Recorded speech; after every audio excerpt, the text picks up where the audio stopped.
Welcome. There's something truly powerful about objects that connect us to a story, especially a story of faith. Today, we're going to explore how some very simple, physical things came to represent some of the most profound spiritual ideas. For 2,000 years, this is a question that's captivated so many people. Now, for this explainer, we're not really digging into archaeological proof. Instead, we're trying to understand why certain objects became what you might call silent witnesses to an incredible story of sacrifice, love, and ultimately, redemption. So let's just begin this exploration together. We'll walk through this history of faith and see what these symbols can maybe tell us today. Okay, so in our first section, we're going to look at how instruments of incredible suffering were, transformed, how they became these powerful symbols of hope. Each one tells a really important part of the story. We're going to focus on these 5 key symbols from the Passion story. You can think of each one as a step on a much larger journey, all the way from the seeming finality of the tomb to the promise of a new beginning that's held within the chalice. So, let's start at the tomb. Just try to imagine this place. A place of just unimaginable sorrow. Cold, hard stone, meant to seal away life and hope for good. It really represented the absolute end. And the power of this symbol is all in its transformation.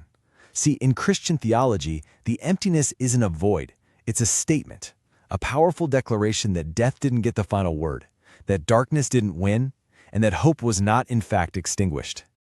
Now let's turn to the cross. It's hard for us to see it this way now, but at the time, it was nothing more than a brutal tool of Roman terror. Just a public display of shame and a horrible death made from plain old wood.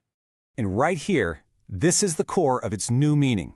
That very symbol of execution was turned into what is maybe the most recognized emblem of unconditional love in the world. This total reversal is absolutely central to the idea of salvation. The idea of being saved from despair through an act of ultimate sacrifice.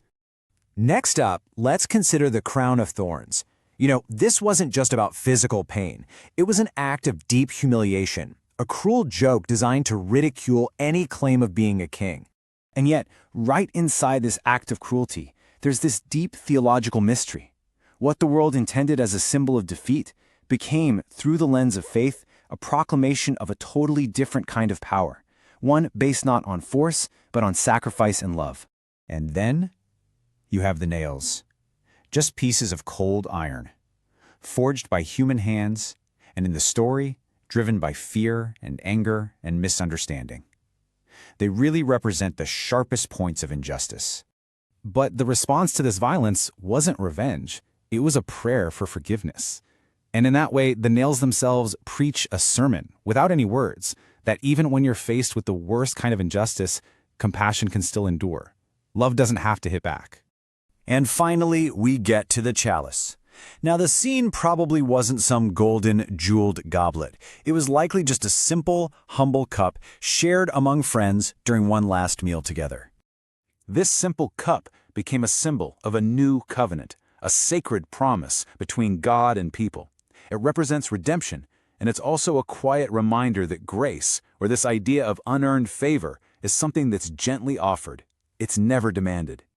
So, after exploring these powerful physical symbols, we get to a really crucial pivot point in this whole line of thinking.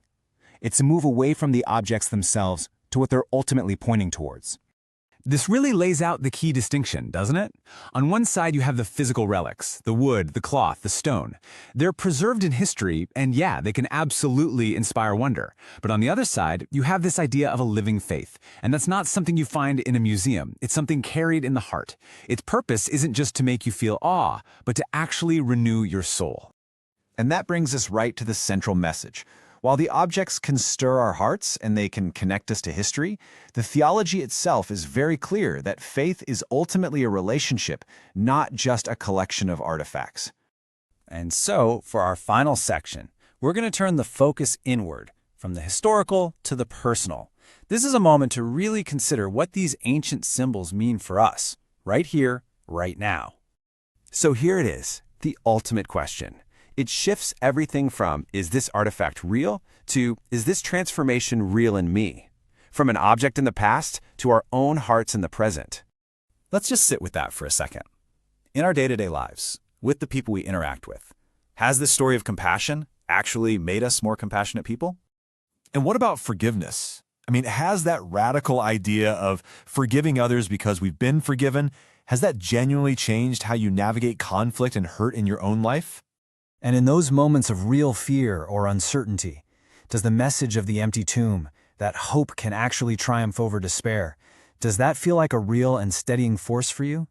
And this leads us to the final, most important takeaway. Preserving a historical object is one thing. But according to this faith, the real miracle is the renewal of a human soul. That is a living legacy, and it's considered so much greater than any object.